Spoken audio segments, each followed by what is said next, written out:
Hello, my name is Amanda Jones. I called earlier. You were complaining about headaches and other problems? Well, I haven't been sleeping very well, and I've been taking sleeping pills, and they're just not doing any good. You had mentioned some other problems as well on the phone. Well, you see, my husband's in the Foreign Service, and dear Henry has had him transferred to Moscow within 3 months. Now, I don't speak a word of Russian. Well, anyway, at least he's not going to Siberia. Yes. Tell me now, have you tried to learn Russian? Well, of course, but the alphabet's not the same, and I'm not too good at languages anyway, and every time I look at one word, I go into a complete tizzy, and I don't know what to do. Well, let's start out with that. Let's see if you can learn the Russian alphabet. That's the Cyrillic alphabet. Let's try to start with that. Cyrillic alphabet, you mean like A, B, C, and D? That's right. That's how it'll start out, A, B, C, D. It's called the Cyrillic alphabet because it was actually invented for the Slavic languages by two monks, the brothers Cyril. And what they did was they wanted an alphabet for the Slavonic, and they used Latin elements, and Greek elements, and Hebrew elements. And many of these are already familiar to you. Well, the only Latin I know is A to Brute, and the only Greek I know is Kappa, Alpha, Theta, and sororities and fraternities, and, well, Hebrew I never did learn to read backwards, so how's that going to help? Well, Hebrew is sort of Greek to you, isn't it? Yeah, you could say that. Well, that's going to be helpful. You do know the Latin. That's the English. That's what we use in English, A through Z and so forth. Okay, let's see how that helps. Let's start out with what you know already, and I'll show you that you do know very much of the Cyrillic alphabet, and what you don't think you know, you already know. So how does the alphabet start out? A, B, C, and D. That's right. Now, do you know what the first three letters are in Greek? Alpha, beta? Alpha, beta, and I don't know. Okay, let's start. So you have alpha, right? That's A, right? Okay. The next one's going to be a B, right? Okay. However, that is pronounced, so this is A, and this is B. This is, however, it's pronounced V. So they do have a B in, and that comes right there. So you have A, V, B. A, V, B. Yeah, but anyways, this is the B sound. This is B. A, V, B. Now you have alpha, beta, gamma, right? Remember the gamma? Gamma, sigma, whatever? What's that sorority? What? Gamma and then delta. That's right. So we have gamma. Very good. So here's gamma. You remember that from your sororities, right? That's gamma. And now we have delta. You're familiar with the delta, of course. Okay, so there's your delta. So now you have A, B, and get alpha, A, B, A, V, B, G, D. All right? There you go. B, G, D. Okay, no problem, right? Now we'll just skip a little, very shortly. And let's go, there's a sequence in English which starts out with the letter K. Do you remember what that is? How does it go? K? K-L-M-O-N-O-P. That's right, okay, so we'll have, I can never do it without singing the song to myself. Yeah, that's right, K. All right, now I've said my ABCs. Okay, here's K, that's Ka. Now the L is taken from the Greek. What's the Greek L? You know the sororities, something with an L? I can't remember any. How about lambda? Oh, yeah. All right, Ka, L. They were pretty bad on our campus anyway. Yeah, that's right. So we have Kappa Lambda now. That's KL. Okay, KL. Now we're going to have M. You're familiar with that, huh? Mu, yeah. So there's your M. Okay. Nu. And now your Nu. Nu. That's right, there we are. It's an N.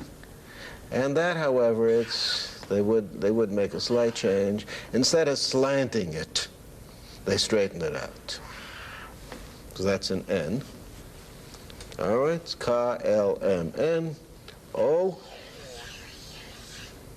That's O. Same. Right, same. And now we have P. What's the Greek for P? Pythagoras. That's right. What is Pythagoras associated with? Pi. That's right. So that's pi, P. There's the P. So here's you have K, L, M, N, O, P, all right? So A, B, V, in this case A, B, V, G, D, K, L, M, N, O, P. Yeah. All right. Now let's see, how about you have the basic materials now to write your own name. How about writing for me Amanda? Amanda. Okay. Big. Write out real big. A. M. Mm-hmm. U. Yeah. A. N. D. Mm-hmm. A. That's right. So there's Amanda. We could have taken a pathological approach with this problem. We could have said, my dear, you suffer from Russographophobia. Well, you cured me from Russographophobia without even dealing with the problem. That's right. I try to identify what you needed rather than trying to get rid of your tizzy and upset. And we try to do this by, as a starter, teaching the Russian alphabet. That's what our aim was for right then and there, to show that it could be done, and to, set up an appropriate attitude towards that, not by saying you got to have the attitude, but by showing it can be done. Mm-hmm. Then we identified where you were, what you already knew. So it did turn out I was closer than I thought. Absolutely. Once that was established, sort of went on a journey which was so arranged that you took one step at a time, using the strengths which you had brought with you and the newly acquired strengths that you got from each previous step in the program. Well, is that what you mean by program? That's exactly it. You keep going by setting up a success at each step. And that sort of is what motivates you. You see yourself getting ahead. It's sort of trial and success learning, not trial and error learning. So I kept going because I was right at each step. That's right. How clever of me. Yes. How did you arrive at a constructional approach?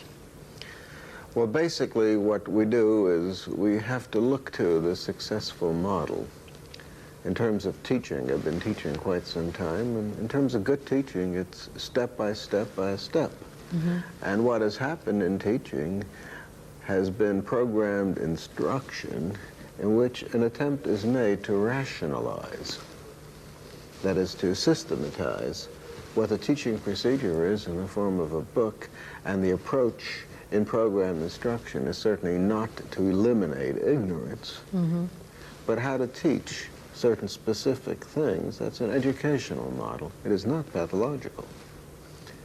The goals are stated quite clearly in the title, like correct spelling, not correcting spelling errors. Mm-hmm. So it's the systematic step-by-step pursuit of the goals. That's right, and the first thing we have to do, of course, is decide the goal. Program instruction, the textbook, it's right easy, it's given there. Mm-hmm. And then the where we are is in the introductory chapter, saying, you know, this is what you have to know if you want to get in. But as you will recall, in overcoming your Russographophobia, we started out with your knowledge of English. If you had wanted to learn to write Chinese, I'm afraid English wouldn't have been a help. We might have tried to start out with some brushwork, which you already knew. True, a little scribbling. Well, yeah, but some people do have difficulty deciding on the goals. Isn't that true? Oh, yes. Well, what we have to do is to rely on the strengths that we already have in terms of deciding the goals. In the next session, we're going to devote ourselves to trying to identify people's strengths and skills, and we try to look at what people actually like to do and what they do successfully. Well, we often see people retire and do something very different than what they were doing when they were still working. That's very true. In that case, what happens there is that this might have been something they would have liked to have been doing all along. Like I recall when we were in Indian Guides and we took our little boys one place to the roundhouse, the physician who happened to be occupying the locomotive with me said, "Chad, I've always wanted to be a locomotive engineer and a trainman, and as soon as I retire, I will be." So he wanted a very different goal. On the other hand, sometimes you might want to go back to what you've been doing before, especially after some kind of trauma. When I found myself in the hospital, I wanted to go back to doing what I had been doing before. And so I began to hold sessions in my hospital room, began to have students come in. My secretary came in and took notes. I had a site review committee, and I wrote a grant proposal.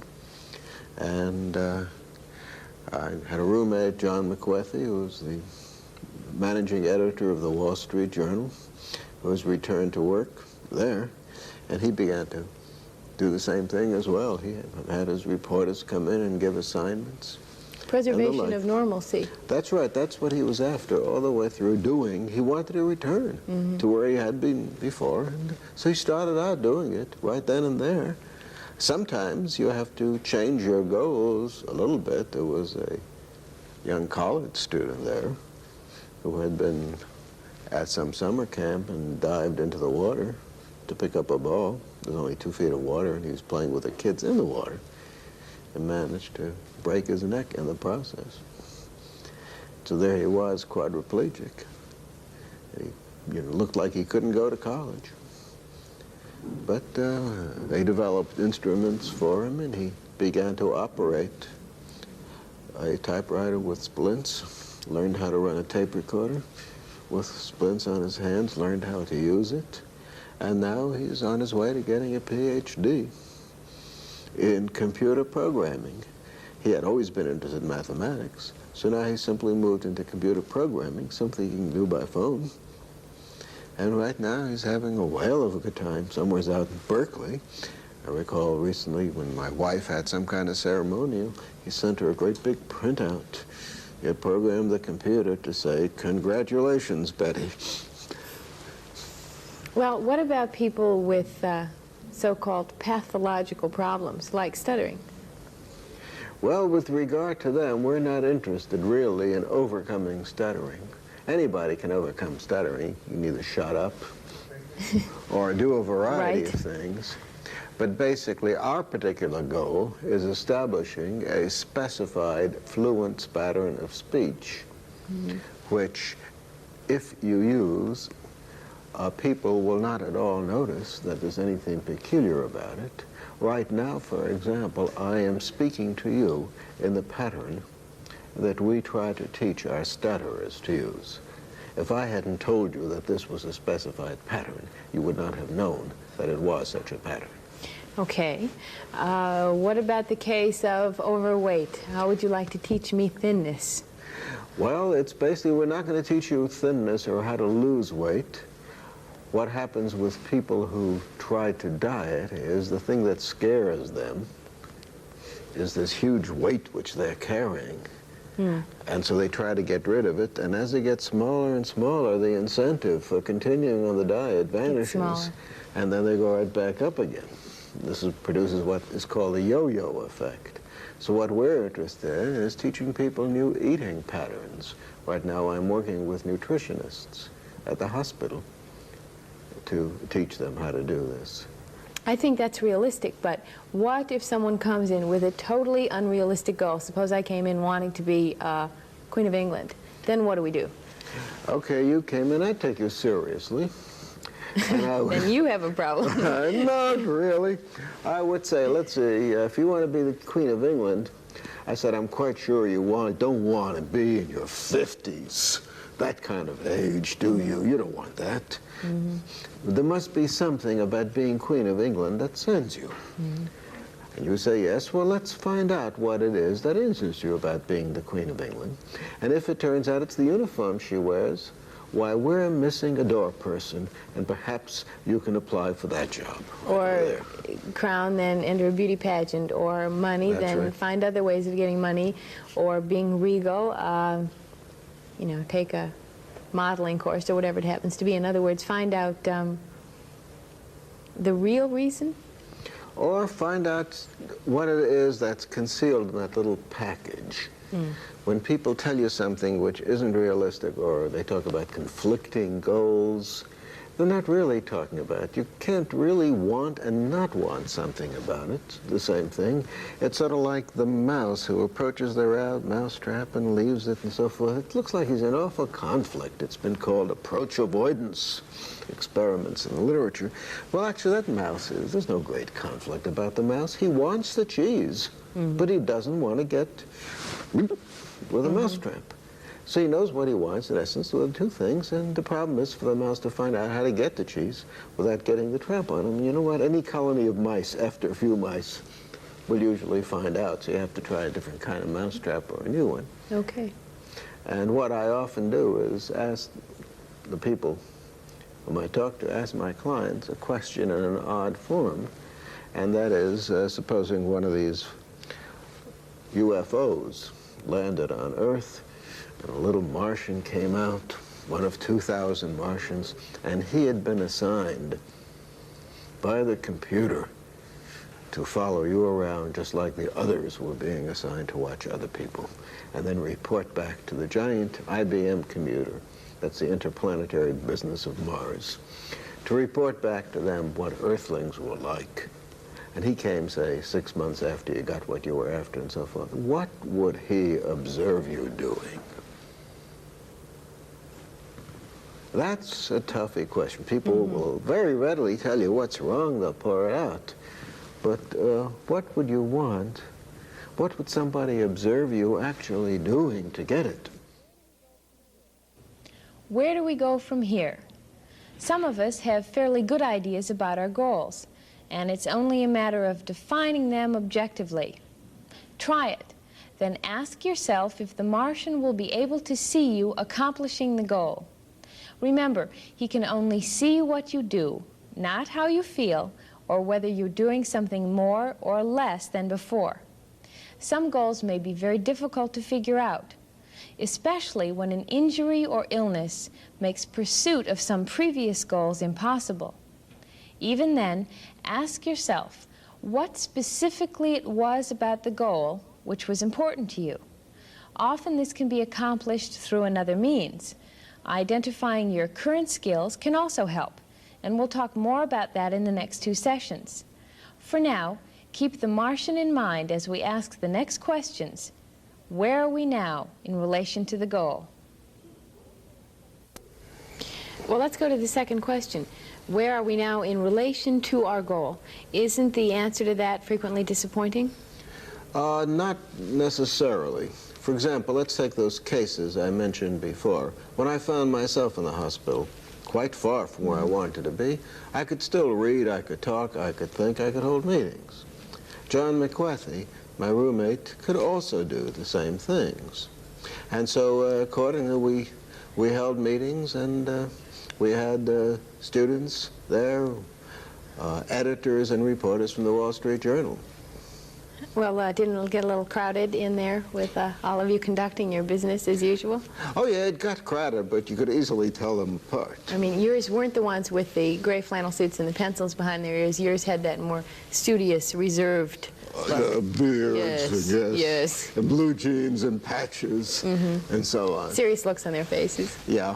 And so we start out with where we are. The stutterers, for example, they can read English. Usually they're fluent under delayed feedback, or if they speak in specified patterns. We had a diplomat who did not stutter in his native language, nor English, but did in French. And so we had him read and transfer the new patterns to the other language. Scott, who was the quadriplegic who went back to college, he had gross arm movements, so they fashioned a splint in a typewriter. People who want to lose weight, most of them know about calories, they do things with their hands, they sew. None of these people are bundles of deficits. They've actually got a lot going for them, and this is what we start to look at.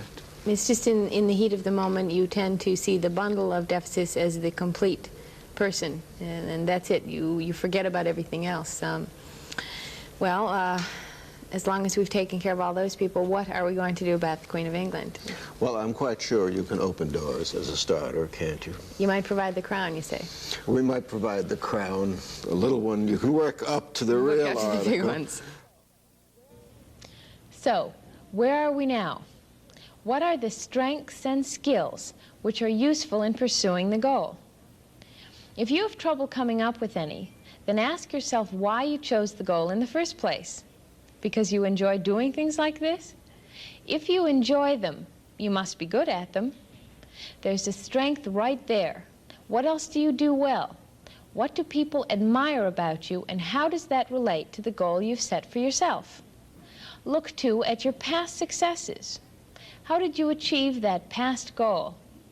Answering that question will often help us answer the next question. How do we get from where we are now to where we want to go? Well, now we've got to tackle the third question. How do we get from where we are now to the goal? Well, again, we look to programmed instruction as a successful example. And we might look at a programmed text, not necessarily as something to follow slavishly, but because a programmed text provides a kind of systematization of where it is you want. For example, you might want to look at, say, Sidman and Sidman neurology, or Susan Markle's understanding concepts. And basically what they're out after in one case is you're picking up something about understanding concepts or learning some neurology. This is what they're after there. Now, each one of them starts out with where it is you're supposed to be right now, what it is they assume. They will have assumed certain knowledge, certain courses before you start. If you don't have that, they might suggest other things to do. So we start out where we are now. Then what we have is a series of steps.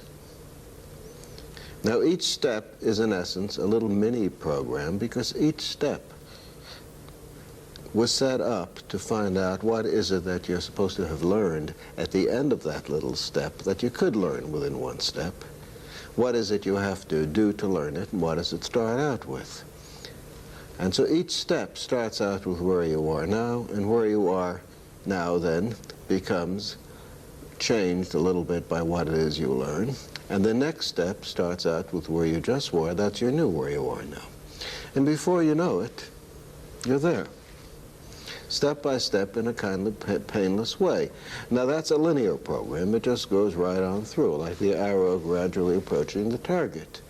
Then you can have branching programs where you come to a certain point, and then when you come to a particular point, there might be some alternatives, and depending on which alternative you choose, the program will then send you somewhere else. So basically, this is how it starts out, and by this procedure, one can teach all kinds of advanced concepts, new things to learn, things one never imagined, one ever knew, simply starting out with what you know right now. So it really is step by step.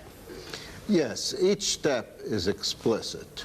We have to know exactly what it is that we're after in making the step, and what it is that we're after can be measured and can be counted to make sure that it's there. Now, once we have attained what that is that we were after in that step, that becomes the beginning of the next step. And now, so the next step starts out with this new beginning, and something else is supposed to occur. You're supposed to learn something else, and that now is the reward there, and now you go on to the next one. So basically, we set up the consequences, and in that way, it's a kind of natural system that you get what you were coming for. You're learning what you came there for, and look, Ma, look how far I've gone. Now, these are the natural consequences. That's the best thing to have, whereby you start to go through the material in terms of the progress you're making towards an end goal which you want. Sometimes, however, the goal may not be something you're particularly interested in. Or you may be interested in it, but not right now. You can't see the relation. Now, in that particular case, where you can't use such natural consequences, which are, quote, intrinsic to the program, you have to use extrinsic consequences. You have to reward people in some way or the other for going through in ways which have nothing to do with what it is they were learning, because they could be applied to anything else, like money, M&Ms, tokens, and so forth, words of praise, that's good, and so forth. And that's what's called the token economy is about. It's a means whereby, on a step-by-step basis, people are rewarded for doing things which are part of a program. And in the program, of course, each step there has a result which keeps us going through the program. Okay. How do we determine, though, the size of the steps we're going to be taking? Well, basically, typically in the program text and other things, we check them out first on a similar group. We try to make it achievable. Each little step has got to be achievable. We want success. We don't want failures. We want the person just to go through with this. And so we try to base it on each preceding step. And very often, if we fail to get where we're going, it may be because we ask too much at once. The step was too large. There's nothing wrong with asking for the moon. The question is asking for it all at once. How do you get there? Step by step by step. And so this is what we want to do first, is to use step by step, each step chosen to be exactly the right size. And the way you find out if it's the right size or not is to check it out. Sometimes you can tell for yourself. If you're bored, then maybe the program, the steps are too small. Maybe you should make them a little larger to put some challenge in. You have to juggle them. In rehabilitation, very often the program is, say, if you're lying flat on your back and they want to get you moving around in a wheelchair, or however it is you're going to move, this is a step-by-step arrangement to get people to transfer. Now, to establish this kind of mobility, very often the family is brought in as the reward. Namely, you're going to get to see them, but you can't go home over the weekend or something of the sort, unless first we know you'll be able to get out of the wheelchair to the bed to the wheelchair, to wherever it is you're going, to the car. And so this is done step by step by step. First you move from the bed usually to a little board they put in, from the bed to the wheelchair, and the bed is cranked up or cranked down to be level with the wheelchair, and the board is put in. And you go from the transfer board, it's called. You go from the chair, rather from the bed to the board to the chair. And it might be from the bed to the chair. And then from the chair, you go back. Then the family might be waiting for you in the lounge, and you might transfer to the sofa, which can be cranked up and down. Then you go on out trips. You transfer to the bus. Then you transfer to a car. And before you know it, you started out in bed, and you wind up with complete mobility, such as is available, and you use what is available to you to get to do these things. For example, in terms of the wheelchair, see, I can take this off so I can transfer, folding onto here, moving on over there. And so we arrange the various things to help us. You also, I guess, in addition to the mobility, you have the rewards of being a little more independent. That That's right. You don't need the transfer board and 2 nurses and an orderly. That these things become things that are yours and yours alone. And I think we all like to have that. Big programs are simply lots of little programs, each one starting where the previous one left off. Each step, like the larger program, has a goal, a starting point, and a way to get from one to the other. In addition, success at each step should have a consequence, which keeps us going through the program. Motivation may be provided by something about the step itself, by something built into the program, or in some short programs, by the relation of the step to the final goal. We'll talk more about motivation, what keeps us going through the program, in the next sessions.